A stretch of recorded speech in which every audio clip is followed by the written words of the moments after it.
অভিজিৎ মিশ্র, আমি রাজ্য BJP legal সেলের কো-কনভেনার। স্বরাষ্ট্রমন্ত্রী সব সময় কার্যকর্তাদেরকে উৎসাহ দিয়ে যান, এবারও দিয়ে গেছেন, এবং যা পরিস্থিতি সারা বাংলা ধরে তৈরি হয়েছে, যেভাবে চাকরি চুরি এবং বিভিন্ন দুর্নীতি, মারামারি, হানাহানি, দাঙ্গা, কোনো কিছুই তো রাজ্যে বাদ যায়নি। সার্বিক যা পরিস্থিতি পুরো রাজ্যে, তাতে বলা যেতেই পারে মাননীয় স্বরাষ্ট্রমন্ত্রী আসাটা একটা বাড়তি দলকে একটা ইন্ধন জুগিয়ে দিয়ে গেছে, এবং 26-এর জন্য পুরো পশ্চিমবাংলা ধরে দলের কার্যকর্তারা তৈরি। যেভাবে কটাক্ষ করা হচ্ছে যে প্রত্যেকবার বিধানসভার আগে মানে বড় বড় মন্ত্রীরা সব কলকাতায় আসে, যেমন বড় বড় কথা বলে, ইস বাদ 200 পার, দুটো অঙ্কেরও পার করতে পারে না। এবারে কি মনে করছেন আপনারা, যেভাবে অমিত শাহজি এসে আপনাদেরকে অক্সিজেন দিল? কি আছে বাংলাটায় আজকে বলুন তো? একটা নেই সাম্রাজ্য চলছে, কল নেই, কারখানা নেই, চাকরি নেই, যাও চাকরি ছিল সেও টাকা পুরে তৃণমূল নেতাদের পকেটে গেছে। আজকে মন্ত্রিসভার অর্ধেকের কাছাকাছি মন্ত্রীরা জেলে, কেউ রেশন দুর্নীতিতে, কেউ চাকরি চুরি দুর্নীতিতে।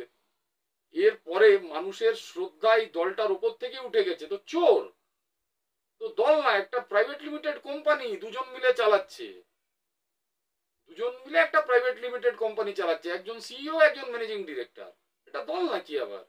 এ উঠে মুছে শেষ হয়ে যাবে দলটা। পশ্চিমবাংলার মানুষ আর এদেরকে জায়গাই দেবে না। একটা চিন্তা করুন তো, একজন লোকের বাড়ির চাকরি, একটা ছেলে পড়াশোনা করে, মেধাবী ছেলে, সে চাকরি করবে, চাকরি পাবে, তার যোগ্যতা, সে তার চাকরিটুকু চুরি করে নিচ্ছে। এর আগে এই নিদর্শন বাংলা কোনোদিন দেখেনি, এরা যা দেখিয়ে দিয়ে গেছে। কোনো একটা জায়গা বলুন তো, একটা পাড়ায় বাড়ির প্রমোটারি থেকে শুরু করে যে কোনো কাজে তৃণমূল আছে এবং চুরি নেই বলুন তো? পুরো দলটাই তো চোরেদের দ্বারা পরিচালিত।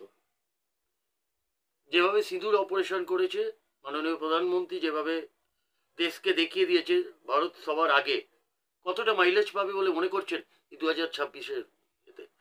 অপারেশন সিঁদুর এর একটা ব্যাপক সারা পুরো ভারতবর্ষের দেখা দিয়ে গেছে। মানুষ যেভাবে স্বতঃস্ফূর্ত ভাবে এই অপারেশন সিঁদুরের পেছনে এসে দাঁড়িয়েছেন, সেটা আর বলা বাহুল্য রাখে না। দেখাই যাচ্ছে চারিদিকে মানুষ যেভাবে স্বতঃস্ফূর্ত ভাবে এর সমর্থনে রাস্তায় বেরিয়ে এসছে। মানুষ জানে যে বিজেপি একমাত্র দল যে দেশটাকে বাঁচিয়ে রাখতে পেরেছে এবং এভাবে লড়াই দিতে পেরেছে। আপনি বলুন তো, একটা পারমাণবিক অস্ত্র আছে পাকিস্তানের কাছে, কেউ ভাবতে পেরেছে? আজ অব্দি তো পাকিস্তান তাই দেখিয়ে গেছে আমাদের, যে নিউক্লিয়ার বোমা। আমরাও জানি নিউক্লিয়ার বোমায়। এই প্রথম দেখালো প্রধানমন্ত্রী নরেন্দ্র মোদীজির নেতৃত্বে যে নিউক্লিয়ার বোমা যেখানে রেখেছে সেখানে গিয়ে ভারতের সামরিক বাহিনী গিয়ে আঘাত এনে দিয়ে এলো। দেখা যাচ্ছে ওনাকেও কটাক্ষ করতে ছাড়লেন না। উনি যখন পশ্চিমবঙ্গে এলেন, যখন সিঁদুর নিয়ে যখন তুলছেন কথা, তখন এখান থেকে কটাক্ষ ছোড়া হচ্ছে যে উনি সিঁদুর বিক্রি করতে এসছেন, বেচতে এসছেন। কি বলবেন আপনি আজকে? সিঁদুর তো গর্বের, সিঁদুর আমাদের ভারতীয় হিন্দু সনাতনী সংস্কৃতিতে মহিলারা মাথায় রাখেন। এটা বিক্রি হয়? সিঁদুর বিক্রি করা মানে দেশ বিক্রি করা। আর বিজেপি এইসব কাজের সাথে নেই। কারা দেশ বিক্রি করছে? যারা চাকরি চোরদের কাজে তো এটা আর শুনতে হবে না যে সিঁদুর বিক্রি করছে। সিঁদুর রক্ষা করতে হয়, সেটা বিজেপি এবং সবার আগে আমাদের ভারতীয় সামরিক বাহিনী সেটা দেখিয়ে দিয়েছে সিঁদুর কিভাবে, মায়ে বোনেদের সিঁদুর কিভাবে রক্ষা করতে হয়। अच्छा, देखा जा रहा है माने कुछ नेता ही सवाल उठा रहे हैं कि जब कोई इलेक्शन आता है ऐसे ही होता है, तभी इस टाइप का घटना होता है। इसको लेके क्या बोलिएगा? अब आतंकवादी पूछ के तो आता नहीं है, या तो जो नेता बोल रहे हैं उनको पता होगा। अगर पता था तो पहले ही बता देना चाहिए था कि ये घटना होता तो पहले ही रुक जाता। ये घटना दुर्भाग्यपूर्ण है, और जब से 370 कश्मीर से हटा है, आज ओवरऑल देख लीजिए, पिछला 15 साल का जो स्टैटिस्टिक्स है, 85% टेररिज्म का घटना में कमी आया है। 85% ऑन रिकॉर्ड है। ये घटना हुआ, बहुत दुर्भाग्यपूर्ण था, नहीं होना चाहिए था, लेकिन इसका मुंहतोड़ जवाब भी हम लोगों ने दिया है, और भारतीय सेना ने दिया है, मोदी जी के नेतृत्व में सरकार ने दिया है। आज भी देखिए पूरे दुनिया में आज विरोधी पक्ष के लोग भी जा रहे हैं पूरे दुनिया में भारत का पक्ष रखने, लेकिन सबसे दुर्भाग्यपूर्ण बात है कि आज जहां भारतवर्ष के बात को रखने के लिए विरोधी दल के नेता शशि थरूर, ओवैसी साहब जैसे लोग भी जा रहे हैं, वहां आज तुष्टीकरण की राजनीति के चक्कर में ममता बनर्जी ने वहां से बहरमपुर के जो सांसद हैं उनको वहां से हटा लिया। तो ये राजनीति हो रही है। देश के आगे राजनीति नहीं होना चाहिए, देश सबसे ऊपर होता है। तुष्टीकरण की राजनीति के इस हद तक जाएंगी, ये तो सोचने के बाहर वाली बात है। कुछ नेता बोल रहे थे अभिषेक बनर्जी भी भारत का नाम रोशन कर रहा है, एक तो लेके क्या बोले। बहरमपुर के सांसद के बारे में उनको जवाब देने बोलिए, बहरमपुर के सांसद के बारे में जवाब देने बोलिए, क्यों क्यों कर रहे हैं और क्या नाम रोशन हो रहा है। वो तो थाईलैंड के 20 बैंक अकाउंट में पैसा जमा हो रहा है, वहां से तो नाम रोशन हो ही रहा है।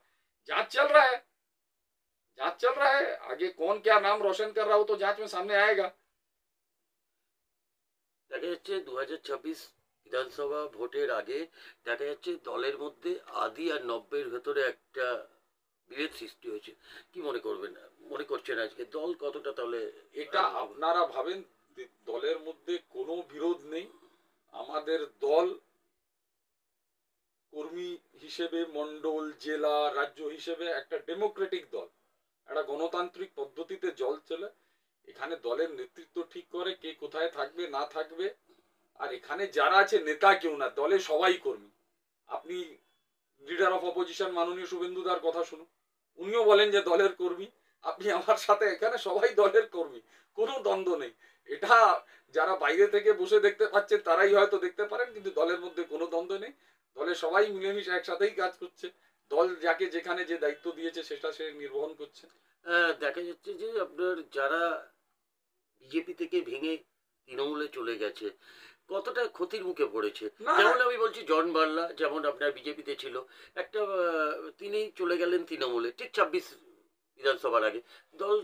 দল কি কোনো ক্ষতির মুখে পড়তে পারে বলে মনে করছেন? না না, কিসের ক্ষতি? দল তো ওনাকে টিকিট দেয়নি, তো উনি টিকিট পাননি বলে দল ছেড়ে গেছেন। আবার ওনাকে নিয়ে আর কথা বলার কি আছে? যারা টিকিটের জন্য যদি দল করে তাদেরকে নিয়ে কথা বলাই কোনো কথা বলার জন্য তো কথা বলার যোগ্যতা থাকতে হবে। ওনার যোগ্যতাই নেই, দল ওনাকে টিকিট দেয়নি। যারা অন্য দল থেকে যারা আবার বিজেপিতে ঢুকছে আপনাদের পুরনো কর্মীরা কতটা তাদেরকে মেনে নিতে পারবে? মতা কেন? আমাদের তো শুভেন্দুদা তো আমাদের দলের ছিলেন না, উনি তো তৃণমূল থেকেই এসছেন। উনি আজকে আমাদের লিডার অফ অপোজিশন, সর্বমান্য নেতা। মেনে নেওয়ার তো কোনো ব্যাপার নেই। শুভেন্দুদা আছেন, শুভেন্দুদাকে দেখুন। অনেকেই আছে যারা দলকে সামনে দাঁড়িয়ে নেতৃত্ব দিচ্ছে দলকে। আজকে শুভেন্দুদার নেতৃত্বে সবাই লড়াই করছে। उनके द्वारा हिंदू हिंदू भाई बोले जाने पर कुछ नेता सवाल उठा रहे हैं। हिंदू हिंदू भाई भाई बोले जाने पर इसको लेके क्या बोले? कोई सवाल नहीं। हिंदू हिंदू भाई ये तो एकदम सरमन है। आज तो समय का ये मांग है कि बटोगे तो कटोगे, बटोगे तो कटोगे। आज हो रहा है, तो अगर कटने से बचना है, और यहाँ हिंदू हिंदू भाई भाई का तात्पर्य है कि कोई हिंदू के जिस तरह की दूसरी विपक्षी दल आज जिस तरह की राजनीति कर रही है, कास्ट के नाम पे, शेड्यूल कास्ट के नाम पे, ओबीसी के नाम पे, हम लोगों का कि हिंदू एक है, हिंदू एक है। तो हिंदू हिंदू तो भाई भाई रहेगा, इसमें राजनीति का क्या जगह है? अच्छा, 2026 में आप लोग कितने सीट पा सकते हैं? इस बार 200 प्लस। संख्या बताना अभी मुश्किल है, लेकिन 200 का आंकड़ा छुएगी दल।